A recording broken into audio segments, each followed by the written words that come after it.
Hello दोस्तों, मेरा नाम अभय चक्रवर्ती है और आज हम इंडियन पॉलिटिक पढ़ने जा रहे हैं, जिसमें हम पहला चैप्टर पढ़ेंगे संविधान सभा।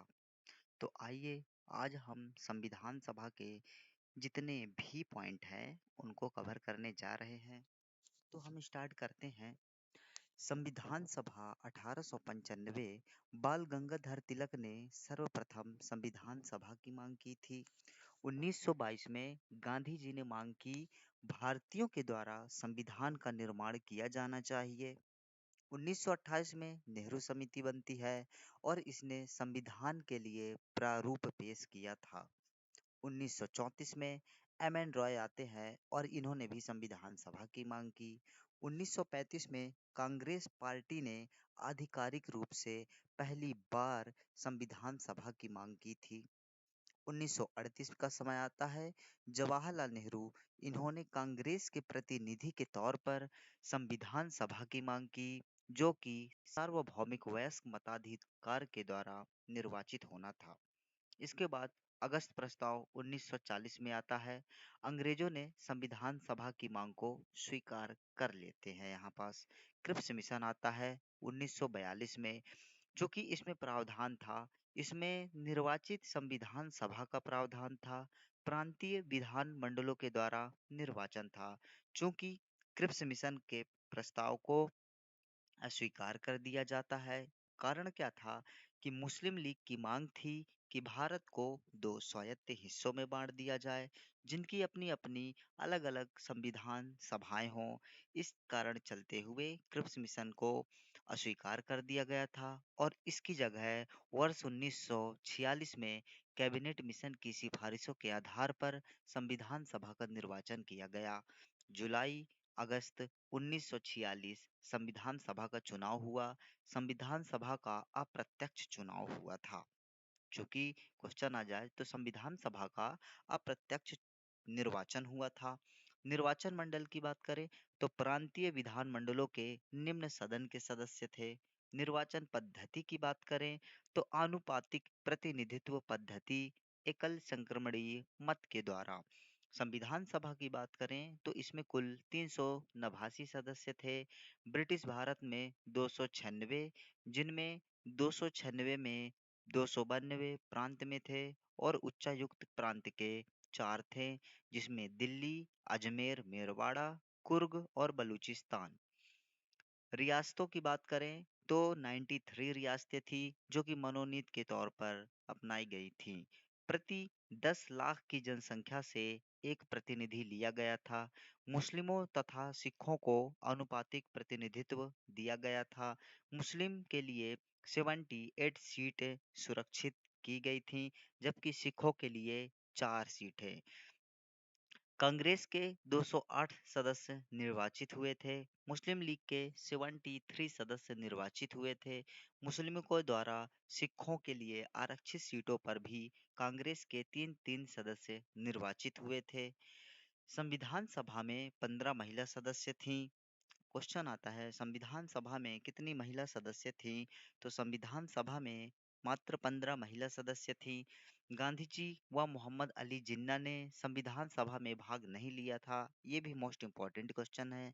जयप्रकाश नारायण तथा तेज बहादुर सप्रू ने संविधान सभा से त्यागपत्र दे दिया था। इसके बाद आते हैं संविधान सभा के निर्वाचन के ठीक बाद मुस्लिम लीग ने संविधान सभा का बहिष्कार कर दिया था।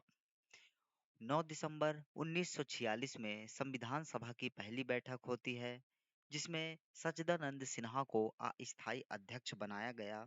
वहीं संविधान सभा के वरिष्ठतम सदस्य थे डॉक्टर सच्चिदानंद सिन्हा। इसके बाद 11 दिसंबर 1946 में दूसरी बैठक होती है। डॉक्टर राजेंद्र प्रसाद को संविधान सभा का निर्वाचित अध्यक्ष चुना गया था और एच सी मुखर्जी को उपाध्यक्ष नियुक्त किया गया था। 16 जुलाई वर्ष 1948 को वी टी कृष्णामचारी को दूसरा उपाध्यक्ष बनाया गया था। बी एन राव को संवैधानिक सलाहकार नियुक्त किया गया था। इन्होंने संविधान का पहला प्रारूप दिया था। तीसरी बैठक होती है वर्ष 1946 और दिन था 13 दिसंबर।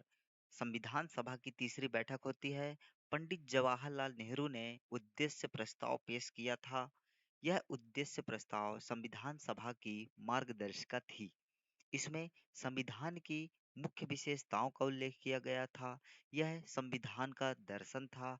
उद्देश्य प्रस्ताव के मुख्य बिंदु हैं: स्वतंत्र संप्रभु भारतीय गणराज्य के लिए संविधान बनाना, स्वतंत्र भारतीय संघ में निम्न क्षेत्रों को शामिल करना: ब्रिटिश भारत के क्षेत्र, भारतीय राज्यों के क्षेत्र, अन्य भारतीय क्षेत्र, ऐसे क्षेत्र राज्य जो स्वेच्छा से भारतीय संघ में शामिल होना चाहें।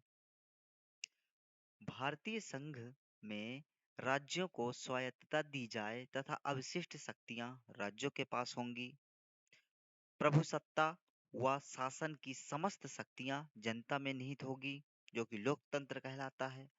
अल्पसंख्यकों, जनजातीय क्षेत्र व पिछड़े क्षेत्रों, सामाजिक रूप से वंचित व पिछड़े वर्गों के हितों के संरक्षण के लिए विशेष प्रावधान किए जाने चाहिए।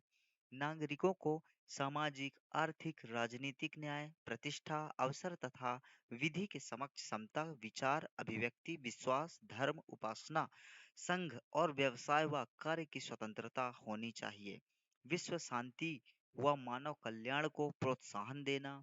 स्वतंत्र भारत में जल, थल व नभ में पूर्ण स्वतंत्रता हो। 22 जनवरी 1947 को संविधान सभा ने उद्देश्य प्रस्ताव को पारित किया। संविधान सभा की समितियां: संघीय संविधान समिति और संघीय शक्ति समिति, जिसके अध्यक्ष जवाहरलाल नेहरू को बनाया गया था। प्रांतीय संविधान समिति वल्लभ भाई पटेल थे। मूल अधिकार अल्पसंख्यक जनजातीय क्षेत्र बाह्य व आंशिक बाह्य क्षेत्र समिति सरदार वल्लभ भाई पटेल थे। उप समितियों की बात करें तो मूल अधिकार उप समिति जेपी कृपलानी थे और अल्पसंख्यक उप समिति एच सी मुखर्जी थे।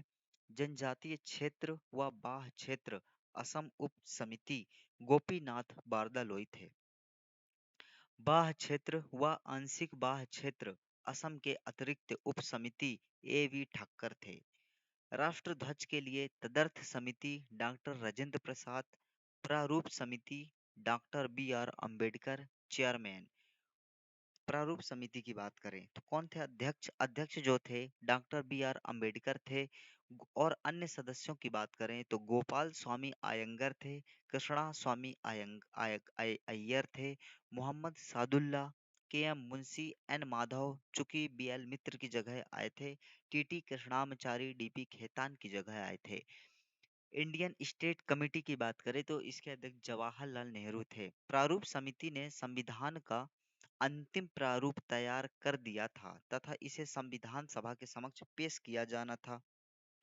संविधान सभा ने 3 पठन में संविधान को पारित किया। प्रथम पठन 4 से 9 नवंबर के मध्य होता है और द्वितीय पठन 15 नवंबर से 17 अक्टूबर 1949 के मध्य होता है। तृतीय पठन 14 नवंबर 1949 से 26 नवंबर 1949 के मध्य होता है। 26 नवंबर 1949 को संविधान सभा ने संविधान को अंतिम रूप से पारित कर दिया था। अर्थात संविधान पारित कब किया गया था? संविधान 26 नवंबर 1949 को पारित किया गया था। इसी दिन संविधान को अंगीकृत, अधिनियमित तथा आत्मसमर्पित भी किया गया था। इसी दिन 284 सदस्यों ने संविधान पर हस्ताक्षर किए थे। 15 अनुच्छेद और 26 नवंबर को ही लागू कर दिए गए थे। कितने? 15 आर्टिकल 5, 6, 7, 8, 9 जो कि नागरिकता से संबंधित है। राष्ट्रपति की शपथ आर्टिकल 60, निर्वाचन आयोग आर्टिकल 324, 324 और निर्वाचन का स्पष्टीकरण 366 से 367 और अन्य अस्थायी प्रावधान ये थे। शेष भारतीय संविधान 26 जनवरी 1950 को लागू हुए थे। 15 अगस्त 1947 के बाद संविधान सभा की भूमिका में कुछ बदलाव देखने को मिले थे, जो इस प्रकार हैं। अब संविधान सभा संप्रभु संस्था बन गई थी, क्योंकि अब यह कैबिनेट मिशन की सिफारिशों से पूरी तरह स्वतंत्र हो गई थी। संप्रभु संसद संस्था इन द सेंस कि अब हमारे जो भी निर्णय होंगे उस निर्णय में बाहरी हस्तक्षेप पूर्णतः वर्जित होगा। दूसरा पॉइंट है, अब संविधान सभा की दोहरी भूमिका हो गई थी, अर्थात संविधान का निर्माण करना, अर्थात संविधान सभा की भूमिका। और इस समय इसकी अध्यक्षता डॉक्टर राजेंद्र प्रसाद करते थे। मतलब कि यहाँ पास यह है कि जब संविधान सभा संविधान का निर्माण करती थी, संविधान सभा की भूमिका निभा रही होती थी, तब उस समय इसकी अध्यक्षता डॉक्टर राजेंद्र प्रसाद करते थे। और जब यह विधानमंडल या संसद के रूप में कार्य करती थी, जिसके तहत विधि का निर्माण करना होता था, तो तब इसकी अध्यक्षता जो है जीवी मावलंकर के द्वारा किया जाता था। अब इसकी सदस्य संख्या 389 से घटकर 299 रह गई थी, क्योंकि शेष सदस्य पाकिस्तान का हिस्सा बन चुके थे। 299 जब सदस्य बचे हुए थे, तब ब्रिटिश भारत में 229 सदस्य थे और रियासतें 70 बची हुई थी। एक क्वेश्चन है, क्या भारत को राष्ट्रमंडल का सदस्य रहना चाहिए? वर्तमान में राष्ट्रमंडल की क्या प्रासंगिकता है? इसको आप करेंगे। संविधान सभा के महत्वपूर्ण निर्णय। 22 जुलाई 1947 राष्ट्र ध्वज को मान्यता मिली। मई 1949 को राष्ट्रमंडल की सदस्यता को मान्यता दी गई थी। 24 जनवरी 1950 को राष्ट्रगान को मान्यता दी गई थी और 24 जनवरी 1950 को ही राष्ट्रगीत की मान्यता दी गई थी। डॉक्टर राजेंद्र प्रसाद को भारत का पहला राष्ट्रपति निर्वाचित किया गया था। इस दिन संविधान सभा की अंतिम बैठक थी। कब? 24 जनवरी 1950 को। तथा इसी समय संविधान ने स्वयं को भंग कर दिया था, लेकिन इसके बाद भी यह संसद के रूप में कार्य करती रही 1952 तक, जब तक कि नई संसद का निर्माण या गठन नहीं हो जाता। संविधान सभा की आलोचनाएं। संविधान सभा का प्रत्यक्ष निर्वाचन नहीं हुआ था। एक यह आलोचना है कि संविधान सभा का प्रत्यक्ष रूप से निर्वाचन नहीं हुआ था। इनका निर्वाचन प्रांतीय विधानमंडल के निम्न सदन के सदस्यों के द्वारा किया गया था। इसलिए संविधान सभा सही मायने में जनता की प्रतिनिधि नहीं थी तथा रियासतों के प्रतिनिधि तो अप्रत्यक्ष रूप से भी निर्वाचित नहीं थे। राजाओं ने इनका मनोनयन किया, इसलिए वो भी जनता के प्रतिनिधि नहीं थे। उपर्युक्त आलोचना उचित नहीं है। क्यों? क्योंकि तत्कालीन परिस्थितियों में संविधान सभा का प्रत्यक्ष निर्वाचन लगभग असंभव था। इसके कारण थे कि देश में राजनीतिक अस्थिरता थी, राष्ट्रीय आंदोलन अपने चरम पर था, सांप्रदायिक दंगे हो रहे थे, चुनाव संपन्न कराने के लिए पर्याप्त ढांचा नहीं था और समय का अभाव था। जनता में अशिक्षा थी तथा राजनीतिक जागरूकता का भी अभाव था। इन सब स्थितियों के कारण संविधान सभा का प्रत्यक्ष निर्वाचन नहीं कराया गया। रियासतों के प्रतिनिधियों का मनोनयन किया गया था। क्यों? क्योंकि वहां अप्रत्यक्ष चुनाव करवाने के लिए भी पर्याप्त आधार नहीं थे। दूसरी बात है, संविधान सभा की दूसरी आलोचना यह है कि क्या यह एक संप्रभु संस्था नहीं थी, क्योंकि इसका गठन कैबिनेट मिशन की अनुशंसा के आधार पर किया गया था। यह आलोचना भी उचित नहीं है। क्यों? क्योंकि 15 अगस्त 1947 को संविधान सभा पूरी तरह से संप्रभु संस्था बन गई थी। अब यह कैबिनेट मिशन की अनुशंसाओं से मुक्त थी तथा इसमें यह प्रभाव या प्रस्ताव भी पारित कर दिया गया था कि यह अपने सभी निर्णय पूर्ण रूप से स्वतंत्रता से ले चुकी थी या लेगी। कुछ आलोचकों का यह भी मानना है कि संविधान निर्माताओं ने संविधान को पूरा करने में अधिक समय लिया। इसे पूरा करने में 2 वर्ष 11 माह और 18 दिन का समय लेगा, जबकि अमेरिकी संविधान निर्माताओं ने मात्र 4 माह में ही संविधान को पूरा कर दिया था। तो यह आलोचना भी तार्किक नहीं थी, क्योंकि भारत व अमेरिका की परिस्थितियां भिन्न थी। पहला कारण, भारत एक बहुसंस्कृतिक, बहुभाषी, बहुधार्मिक देश है तथा हमारा सामाजिक ढांचा जो है अत्यधिक जटिल है। इसमें अनेक जनजातियां सामाजिक रूप से वंचित व पिछड़े वर्ग हैं, अतः अल्पसंख्यकों व वंचित वर्गों के लिए विशेष प्रावधान करने थे। जबकि अमेरिका का सामाजिक ढांचा जटिल था तथा ना ही भारत जैसी विविधताएं थी।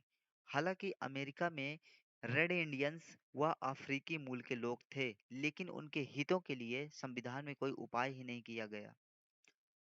अमेरिका संविधान अत्यधिक संक्षिप्त है, इसमें मात्र 7 आर्टिकल थे, जबकि भारतीय संविधान विश्व का अत्यधिक विस्तृत संविधान है, क्योंकि भारत के संविधान में प्रत्येक बात को विस्तार से स्पष्ट किया गया है। अमेरिकी संविधान केवल परिसंघ फेडरेशन का संविधान है। वहाँ के राज्यों के संविधान अलग है, जो कि कालांतर में बनाए गए, जबकि भारतीय संविधान में संघ व राज्यों दोनों के संविधान समाहित हैं। उपरोक्त कारणों से हमारे संविधान निर्माताओं ने संविधान को पूरा करने में अधिक समय लिया। कुछ आलोचकों का यह भी मानना है कि संविधान सभा में कांग्रेस पार्टी का प्रभुत्व था, इसलिए संविधान में कांग्रेस की विचारधारा को अधिक महत्व दिया गया है तथा अन्य विचारधारों की उपेक्षा की गई है। उपयुक्त आलोचना भी तार्किक नहीं है। क्यों? क्योंकि संविधान सभा में कांग्रेस के सदस्य अधिक होने के बावजूद कांग्रेस ने संविधान सभा को अधिक प्रभावित करने की कोशिश नहीं की। अधिकांश निर्णय सर्वसम्मति से ही लिए गए थे। संविधान सभा का प्रारूप प्रारूप समिति ने ही तैयार किया था। प्रारूप समिति के अध्यक्ष अंबेडकर कांग्रेसी नहीं थे। प्रारूप समिति में केवल 2 कांग्रेस के सदस्य थे, के एम मुंशी व टी कृष्णामाचारी। इसमें यह भी सिद्ध होता है कि संविधान के प्रारूप के निर्माण में कांग्रेस का प्रभुत्व नहीं था। भारतीय संविधान में सभी विचारधाराओं को पर्याप्त महत्व दिया गया है। यही कारण है कि भारतीय संविधान किसी एक विचारधारा की ओर झुका नहीं है। कुछ आलोचकों के अनुसार संविधान सभा में अधिकांश सदस्य हिंदू थे, इसलिए इस पर हिंदू विचारधारा का ही प्रभाव है। उपरोक्त आलोचना भी उचित नहीं है। क्यों?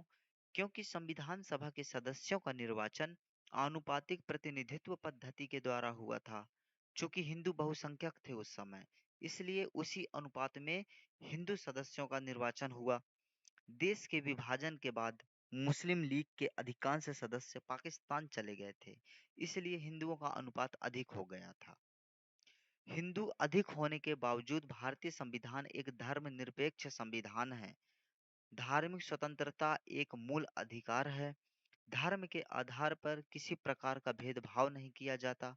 धार्मिक अल्पसंख्यकों के हितों के संरक्षण के लिए विशेष उपाय किए गए हैं।